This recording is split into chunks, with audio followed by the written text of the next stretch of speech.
Salut à tous les boys, on se retrouve pour une tour à tout nouveau trade récap de la journée du 7 mai. Petit trade pris, très dommage, vous le voyez à mon PNL juste là de 1,34, compte bloqué.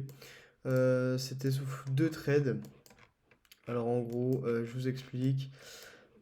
Tout ça, on a eu ouverture 8h30 juste ici. Voilà. On est venu aller chercher les dernières liquidités. Ensuite, ouverture 8h30. Juste après, on a réagi à la hausse. Tout simplement. Alors qu'on était dans une zone de liquidité. Qu'on venait de prendre juste là sur cette zone. Cette énorme zone-là. En fait, on avait eu un énorme range. Et là, on l'a détruit en même pas quelques secondes. On revient aussi dans la zone d'équilibre du prix. Pour vous expliquer un peu mes confluences. Hop. Hop. Vous voyez, ça je vais supprimer, je sais plus pourquoi j'ai fait ça. Je sais plus. On arrive dans la zone d'équilibre du prix. Donc on part on partait bien. Pour moi tout ça allait s'arranger. Parce qu'en gros là du coup vous voyez bien qu'on a un range au-dessus de cette zone. On vient prendre les dernières liquidités ici. Voilà. Ouverture 9h. On vient repartir à la hausse faire value gap. Donc j'ai pris position là, sauf que j'ai placé mon SL juste ici sur cette mèche. Donc je me suis fait SL. Et du coup j'ai repris position à la hausse ici.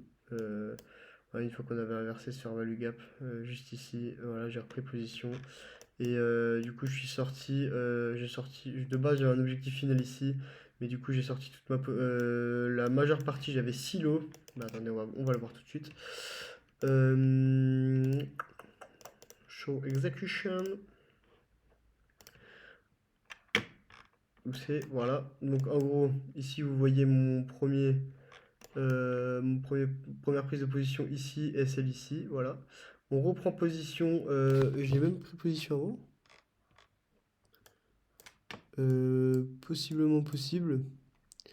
On reprend position. Et ensuite, du coup, TP. Voilà. Donc là, j'ai enlevé la majeure partie de ma position sur cette zone-là. Ensuite, sur cette bougie-là, parce qu'on avait encore l'order block juste ici, et on avait créé une belle zone d'équal qu'on est venu break. Donc voilà, ici on a eu la distribution qu'on est venu break. Du coup, là je suis sorti de ma position, il me restait plus qu'un lot et je l'ai sorti après la réaction de cette bougie-là. Donc je l'ai sorti ici. Donc voilà, ça me fait un petit trade, ça a entre guillemets remboursé le premier, même si c'était pas trop ce que je voulais. Et là, normalement, du coup, ça a été du bénéf aujourd'hui qu'on n'a pas eu. Donc voilà. Pour le trade récap, assez court, on a eu un beau trade, dommage que le SL, je l'ai mal placé. Et puis voilà, donc les gars, sur ce, on se retrouve pour un prochain trade récap de demain. On verra si on trade aujourd'hui. Pareil, j'ai trade alors qu'il y avait la conférence FOMC. Il y avait le FOMC, j'aurais peut-être pas dû. Sachant que ces jours-là, je devrais les éviter. FOMC, demain, il y aurait quoi? Voilà, taux de chômage qui sort. Et est-ce qu'on va vraiment trade? C'est bien ça le problème. Et là, FOMC member, speak.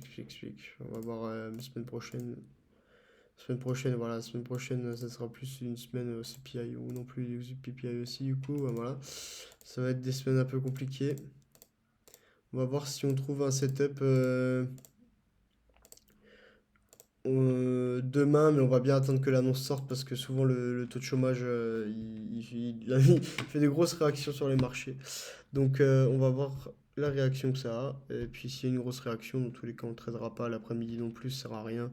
Et on fera sûrement un dernier trade vendredi, même si vendredi la proba de gain est souvent moins élevée. Du coup je pense que pour cette semaine c'est peut-être fini. On verra la semaine prochaine. La semaine prochaine ça s'annonce bien, au moins lundi. Même si lundi les marchés vont être pas forcément super volatiles parce qu'on va, malgré les annonces écola, parce qu'on va atteindre le PPI et le CPI de mardi et de jeudi. Donc on va voir, ce sera une semaine, un début de mois un peu mou du genou.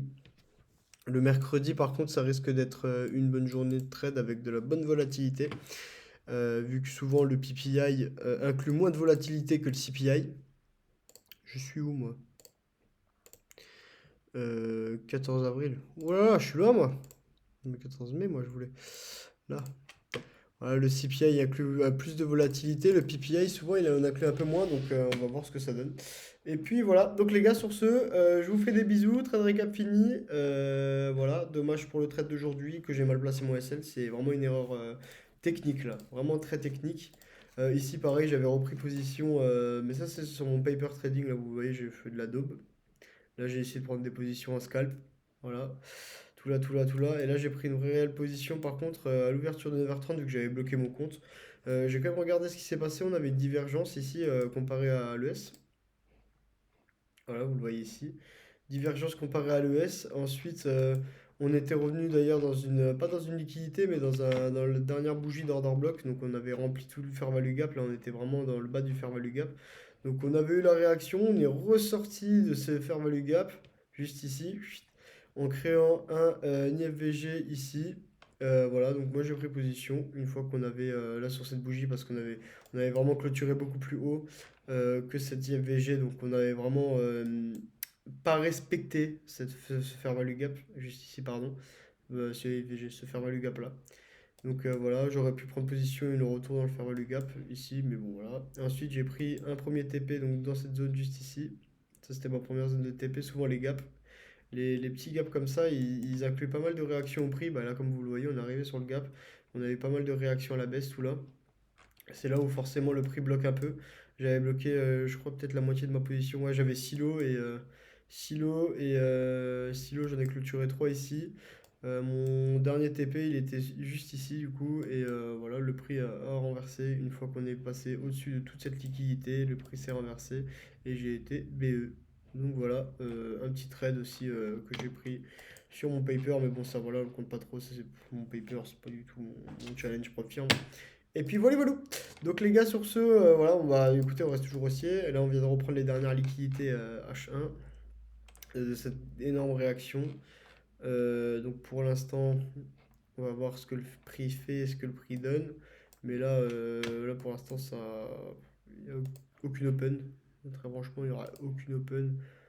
Là, si je pense, là honnêtement, même si on break à la hausse sur ce point-là, je m'attends vraiment à un déversement baissier, hein, parce que là, regardez, juste ici, là, on a une zone de liquidité, elle est énorme, elle est insane. Alors, si on vient break ce point-là à 13h30 et qu'on le break vraiment à la hausse, sans venir prendre les plus bas, et ben voilà, ça sera vraiment un point de continuation baissière jusqu'à la prochaine liquidité H4, juste là. Je crois que c'était une liquidité H4, si j'ai pas de bêtises.